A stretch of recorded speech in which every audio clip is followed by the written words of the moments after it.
In episode 9, when Rose gets back to the B&B, she explains to Lyda everything that happened with finding Jed in her dream and that leading to finding Jed in real life.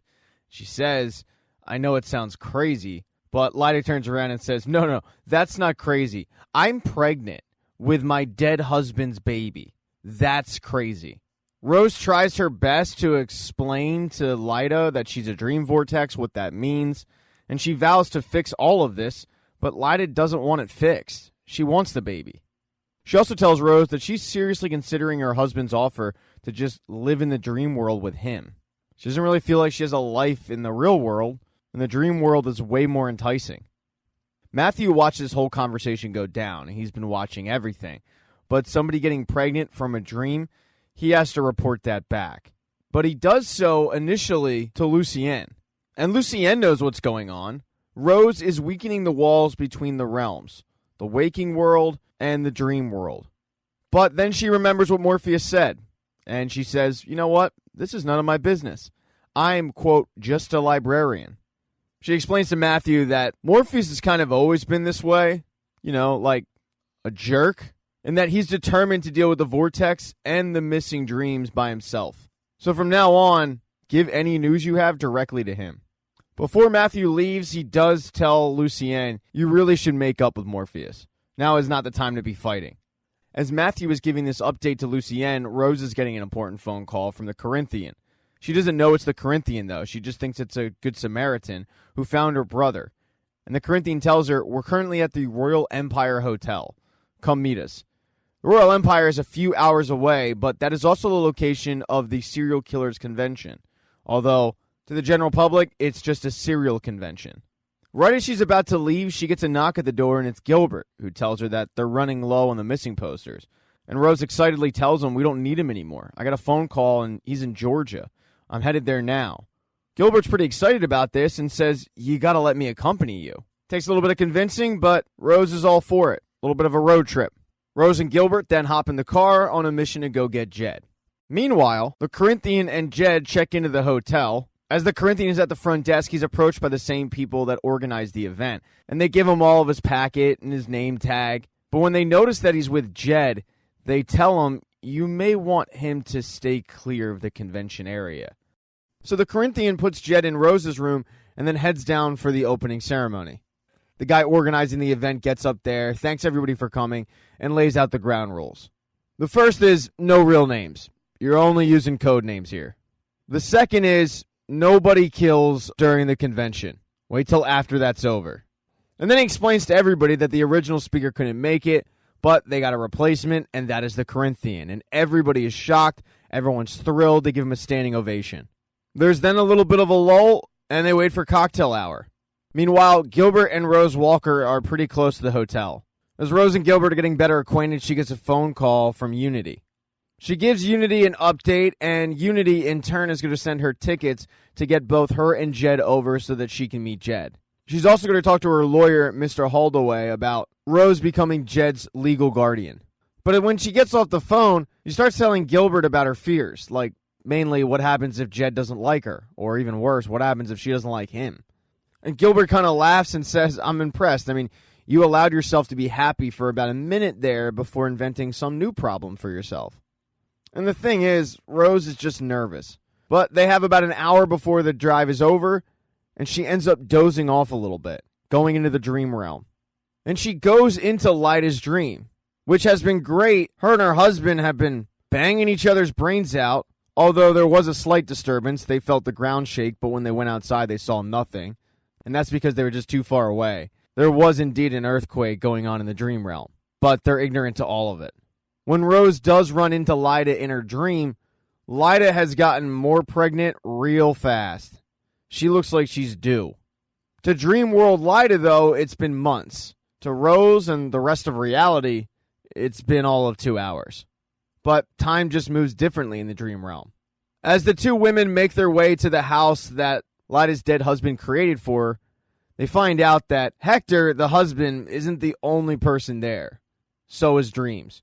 Because when the earthquake took place, Lucienne brought it to the attention of Morpheus. She was convinced that it had to do something with the vortex. And when Morpheus and Matthew went to go check it out, it turned out to be that Lucienne was correct. Morpheus knows he can't sit back and do nothing. At this point, even though she doesn't mean to, Rose is putting cracks in the foundation of the worlds. So after introducing himself to Lyda, he tells her that her husband has to leave. A ghost cannot escape his fate by hiding in the dreaming world. Just like how a living human being can't escape her grief by hiding out in the dreaming world. Hector belongs with the dead, Lyda belongs with the living. It's just that simple. Hector seems to understand. Lyda does not. So Hector goes over and consoles his wife, but Dream takes him away. He then makes the situation so much worse by telling Lyda that her baby is hers for now. Because the baby was conceived in the dream world, it actually belongs to him. And one day, he's going to come wanting it. And that does not sit well with Rose at all. She starts protesting it, but then all of a sudden, they're both transferred from Lyda's dream to Morpheus' throne room. Morpheus is really surprised that Rose was able to follow him there, and she continues protesting, saying, "You killed my friend in front of his wife, and now you're threatening to take her baby?" And he looks at her and says, "This is happening because of you. A vortex gathering strength can weaken the walls between dreams." They start arguing with Rose telling him, "I don't want you near my friends," and him trying to talk some sense into her, but she cuts him off and tells him, "You said a vortex can create universes or destroy them. So I suggest you leave my universe alone." And then she wakes up. But she wakes up to her cell phone buzzing, and Lyda's on the other end crying because Morpheus took Hector. Everything else is okay. She's still pregnant. She's just dealing with the trauma. Rose starts trying to reassure that nothing will happen to the baby, but they arrive at the hotel, so she's got to hop off the phone. And inside the hotel is cocktail hour, where Corinthian is the main attraction. Everybody's walking up to him, including a big fan who goes by the name the Boogeyman. The guy is clearly starstruck, and luckily for Corinthian, the organizers of the event walk up and they interrupt the conversation, which forces the Boogeyman to step over to the side. The head of the event says, "Oh, I see you've met the Boogeyman." And Corinthian says, "Yeah, I have. And that isn't the Boogeyman. The Boogeyman's dead. He drowned in Louisiana 3 years ago. I don't know who the hell that guy is." The organizers don't take too kindly to the fact that a stranger has infiltrated their group, so they tell Corinthian, "We'll take care of this." I mean, this group is super selective, to the point where when Rose and Gilbert walk in, they get stopped. They won't let Gilbert or Rose go any further because they're not guests of the convention. But that doesn't stop Rose from grabbing a couple name tags and sneaking in. They go their separate ways, both looking for Jed, with the agreement that they'll meet back in the lobby in 15 minutes. But upon searching through the convention, Gilbert realizes just what kind of serial convention it is. He gets really concerned, especially when he sees Corinthian.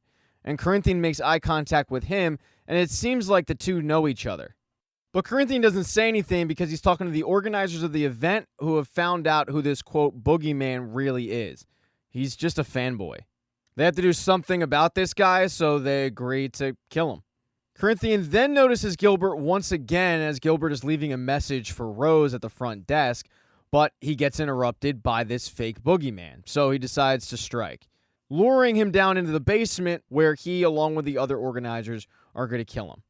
As they're walking away, Rose walks up to the front desk, and she is shocked to learn that she has a room there. The concierge then gives the message to Rose that Gilbert left, which is, "I'm very sorry, I have to go home." That's it. So Rose is alone at the hotel. But Gilbert didn't travel back to the B&B. Gilbert traveled back to his legitimate home, because Gilbert is Fiddler's Green. He traveled back to the dream realm. He interrupts a conversation between Morpheus and Lucienne where Morpheus is apologizing for acting like an asshole. And he, in turn, apologizes to Morpheus for leaving. And when Morpheus asks, "Why? I mean, you were the heart of the dream world," Fiddler's Green says, "No, I wasn't. You were. And you left. I was just curious what life as a human was like, and turns out it contains a substance that I never could have even imagined. But I've returned because the Corinthian is down in the human world murdering people. Looks like he's built up this cult of worshippers who just kill for pleasure. But more importantly, he's endangering the life of a friend named Rose Walker. And this is shocking to Morpheus, who can't believe that the Corinthian has found her. Morpheus then takes off to go find her, and Lucienne fills Fiddler's Green on the fact that Rose Walker is actually a vortex. And Fiddler's Green says, "Oh my God, what have I done? That means he's going to have to kill her." But for the time being, Rose Walker is safe. Corinthian doesn't even know she's in the building because the Corinthian was busy killing this fake boogeyman. But he was caught by Jed, who just traveled around the hotel and accidentally walked in on it. Jed ran out and ran into the arms unknowingly of another serial killer, this one who hunts on children. And this one, pretending to take Jed to safety, started escorting him to his room, and that's where Rose just happened to see him. When Jed ran over to Rose to give her a hug, this sicko grabbed Jed and said, "No, he's mine." Jed ended up punching him in the stomach, and Rose and Jed take off running from this guy until finally they're cornered. They have nowhere to go, but they're saved when the Corinthian ends up killing them. Thank you so much for checking out this recap. Please consider subscribing to the channel and subscribing to my Patreon. Hit thumbs up if you liked it. Smash that thumbs down button if you thought it sucked. If you left a comment, I don't get back to you. I usually don't check the comments unless they're like a super comment. Also, if you don't see the next video up on the end screen, not to worry, it'll be up in a day or two.